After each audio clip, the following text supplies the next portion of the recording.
السلام عليكم ورحمة الله تعالى وبركاته. مرحبا بكم في وصفة جديدة من وصفات في مطبخي. عاودت وليت لكم المطبخ تاعي اليوم. انا حندير لكم لي كريب بمقادير بسيطة يعني اقتصادية لأقصى درجة، والبنة يعني مضمونة ما نحكي لكمش. نبداو على بركة الله. المقادير هنا عندي كاس تاع حليب، كاس تاع 250 مليلتر.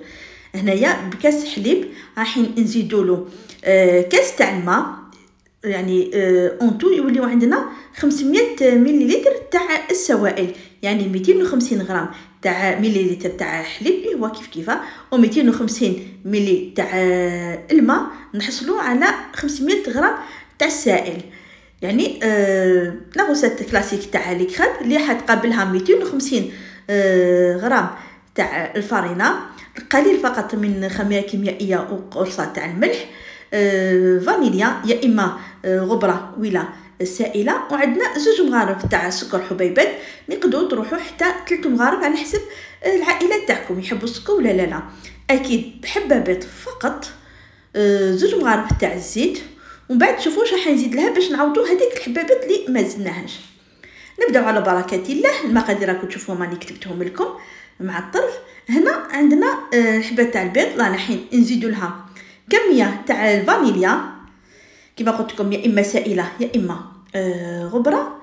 نديروا السكر 2 مغارف، تقدروا تروحوا حتى 3 مغارف، ونحركوا مليح حتى يذوب لنا شويه هذاك السكر. مباشره راح نزيدوا كميه تاع سوائل اللي هي 500 ml، يعني يكون بارد كي الماء كي الحليب يكون بارد. وهنا الحاجه اللي قلت لكم راح تعوض لي ولا دير لي كمحسن لهاد الاباريا كريب هذه، هي تشوفوها مغرفه تاع الخل، خل ابيض ولا خل احمر كما تحبوا. هنا يحدد لي كمحسن تعوض لي هذيك الحبابات اللي ما درتهاش، وتجيني لي كريب تاعي يجوني بواحد الطريقه يعني هشه ويعني خفاف وما شاء الله، والبنه يعني رائعه. هنا بعد ما ندخلوا كامل هذيك المغرفه تاع الخل ويذوب لنا شويه السكر، اكيد لازم يذوب السكر. هنا نبداو ندخلوا في الفارينه تاعنا تدريجيا، ندخلوا ونحركوا. لازم كما نقولوا ندوب لنا كامل الفارينه، ما لازمش تقعد لنا دوك الحبيبات تاع الفارينه في الاطراف تاع لو بول تاعنا. اكيد مع الاخر راح نصفيوها يعني باش ما يقعدولناش التكتلات هذوك، مي هذا ما يمنعش باش نحاولوا ندوبوا مليح هذيك الفارينه. بعد ما نحسوا بلي الفارينه دابت، هنا في الاخير عندنا 2 مغارف تاع زيت المائده، 2 مغارف تاع اكل تاع زيت المائده. واللي تحب نكهه تاع الزبده تقدري تذوبي 2 مغارف تاع الزبده وتضيفيهم، يعني سافا دوني ميم ريزولتا. هنايا نخلطوا مليح وندخلوا الزيت تاعنا مرمى كما قلت لكم نحركوا مليح. هنايا نروح نجيب صفايه وبول واحد اخر باش نصفي لاباري تاعي. هنا شوفوا ما خرجتناش بزاف التكتلات، علماش خاطر تبعنا هذاك لا سكسيسيون اللي وريتها لكم، يعني اسبقوا في البيضه وبعد نزيدوا السكر، زيدوا الفارينه هي الاخرانيه. كي ديروا هاد الطريقه ما كوش راح تحصلوا على تكتلات بزاف في العجينه تاعكم، عجينه تاع الكريب. شوفوا يعني شويه فقط ماشي حاجه. انا نغلفها ونخليها تريح على الاقل نصف ساعه. في هذا الوقت هذا اللي رايحه تريح لي العجينه تاعي، انا نحن نوجد لكم 3 صلصات اللي راح نافقوا بهم لي كريب تاعنا. هنا عندنا صلصه الكراميل، عندنا الصلصه البيضاء حلوه اكيد صلصه البيضاء، وعندي صلصه الشوكولاته الغنيه عن التعريف. نبدا مباشره بطريقه تحضير صلصه الكراميل الاولى. هنا عندي المقادير راني حطيت لكم. عندي السكر 150 غرام، عندي الحليب 150 غرام، ملعقتين حليب زياده راح ندوبوا فيهم ملعقه اكل ممسوحه تاع المايزينا كما راكم تشوفوا، وعندي ملعقه صغيره تاع الزبده حوالي 20 غرام فقط. هذا مكان هذه الكميه حتخرج لي حوالي 200 غرام تاع صلصه الكراميل. اول شيء على نار هاديه راح نحطوا السكر تاعنا بدون ما نمسوه، ما نمسوش كامل، نخليوه في نار قليله فقط افودو، ونخليوه حتى يبدا. شوفوا هنايا بدا يذوب لي مع الطرف، شوفوا النار كيفاش راهي. هنا كي بدا يذوب لي مع الطرف، في هذه الحاله نعاونو يا اما سباتول يعني مغيفه تاع حطب ولا فوي كيما راكم تشوفوا ولا يعني اي حاجه لازم نعاونوه باش يذوب. لو كان نخليوه وحده راح يتحرق لنا. هنا بعد ما داب لي كامل السكر تاعي شوفوا لازمش يقعدوا حبيبات تاع السكر. في هذه الحاله نحين ندوبوا فيهم كميه الزبده ولا المارغرين اللي هي 20 غرام كيما راكم تشوفوا. ولا ضعفتوا الكميه مثلا درتوا 300 غرام يعني لازم تضاعفوا كميه الزبده هذه اكيد تعرفوها. هنا بعد ما تذوب لي الزبده كليه نكون موجده الحليب تاعي. كميه تاع الحليب تاعي نكون وجدتها 150 ملي تاع حليب نكون وجدتها تسخن مليح مليح. لازم حتى تغلي لي الحليب تاعي يكون يغلي كيما راكم تشوفوا. ونضيفه مباشره على الكراميل ونغاول نحرك. بعد هنايا الكاسرونه تاعي هنا لازم الكراميل تاعكم ديروها في حاجه كبيره خاطر راح تفور لكم حتغلي وطفيت لكم. على هذيك لازم نديروها في حاجه كبيره يعني بضع دقائق فقط وتعاود تولي للحاله العاديه تاعها. شوفوا ما نقعدوا نحركوها ما نحبسوش. هنايا هكذا حتى تعاود. هنا يصوركم شويه تكتلات باسكو على بالكم شوفوا هادو بصح بالتحريك المستمر حتى يروح لكم يذوب لكم يعني مليح مليح كيما راكم تشوفوا. هنايا النار دائما نار قليله. في هذه الحاله نروح نجيب المايزينه تاعي اللي كنت قلت لكم غرفه مايزينه ممسوحه في 2 مغارف تاع حليب.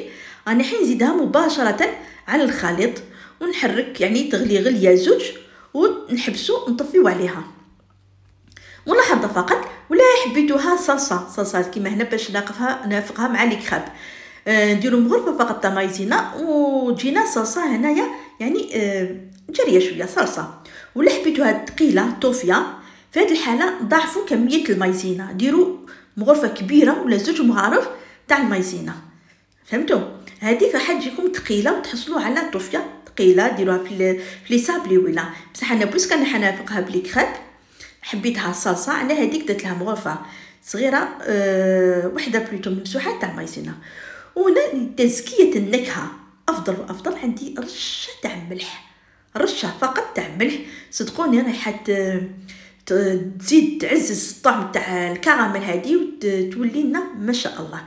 انا نفرغ الكراميل تاعي نخليها تبرد وننتقل مباشره للكريمه البيضاء. المقادير تاعها هي 3 ملاعق تاع حليب مجفف، عندي 50 غرام تاع سكر حبيبات، عندي 50 ملي تاع حليب، وعندي فانيليا، وعندي زيت المائده حوالي كذلك 50 ملي. هذه الكميه كامل يعني خرج لي تقريبا 150 غرام تاع صلصه البيضاء. نبدا مباشره بدون اطاله، هذه ما تطيبش. هنا نديروا الحليب مع السكر مع حليب مجفف والفانيليا اكيد، ونخلطوهم بالبغا ميكسور باش يذوب لنا شويه السكر هذاك، يعني ماذا بينا السكر يذوب. هنا بعد ما ذاب لنا السكر يعني ثواني فقط، حوالي دقيقه فقط او اقل، هنا نزيدوا الزيت تاعي نزيدوها تدريجيا. اللي قلت لكم 50 ملي تاع الزيت، نزيد بشويه كشغل رانا نطلعوا لا مايونيز، كشغل رانا نطلعوا لا مايونيز، نطلعوها بشويه نشوفوا. وحنا نتحكموا على القوام تاعنا، حنا نتحكموا على القوام. هنا باش تشفاو عندنا قيس الزيت، قيس الزيت، قيس الحليب، قيس السكر، اضافه الى حليب المجفف. هنا بعد دقائق فقط ولا ثواني فقط تحسوا في البغا تاعكم كيفاش بدات تقال الصلصه تاعنا. شوفوا كتشوفوا كيفاش راهي ثقيله. دوك نوريكم بالملعقه. شوفوا هنا القوام تاعها جا كريمي، جا سائل رائع، والذوق يعني اكثر من رائع. الذوق يتوقف على حسب حليب الغبره اللي استعملته. ننتقل مباشره بدون اطاله لصوصات الشوكولاته اللي عندنا فيها 3 ملاعق تاع كاكاو دائما.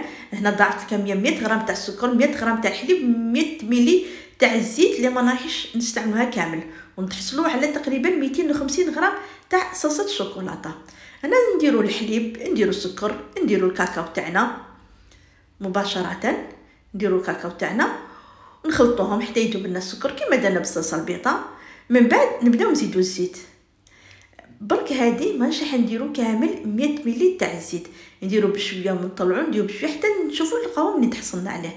حبيناها صاصه تحبسوا في هاد المرحله، حبيناها ثقيله نزيدوا الزيت ورانا نشوفوا حتى نتحصلوا على القوام اللي حبينا. وفي الاخير تقدروا ديروا قطرات من منكه تاع البندق، يعني كما تحبوا. هنا كي كملت هادو صبت لاباري تاعي، وجدت لي يعني ريحت اكثر من نص ساعه. وجدت التبسيله اللي حنحط فيه، وجدت كريبيير تاعي مقله تاع لي كريب لان ندهنها بالقليل من الزيت، ماغري هي ما تلصقش بصح نزيدو ندهنوها. يعني نوجدو كل الحاجه اللي نسحقها كامل نوجدها قدامي باش ما نقعدوش رايحين جايين هكذا. يعني اون فوا نبداو نطيبو ما نقدروش زعما باسكو لي كريب مفشين شويه، لازم يحبوا تقعدوا قدامهم. نار متوسطه ماشي هاديه، ماشي قليله وماشي قويه، نار متوسطه. ونبداو مباشره يعني كيما تشوفوا تعرفوا لي كريب كيفاش يطيبوا. نفرغوا العجينه تاعنا، شوفوا كيفاش جات خطره مالغي راهي بالماء والحليب، شفتوا كيفاش جات خطره، مقادير مضبوطه، ما تزيدوا ما تنقصوا فيهم. ولا جاتكم شويه خفيفه صديبوا على الفرينه تاعكم تقدروا تزيدوا لها مغرفه تاع الفرينه، ولا جاتكم ثقيله تزيدوا لها مغرفه تاع الحليب. هنا نقلبوها كي يطيب على الوجه الاول، نقلبوها.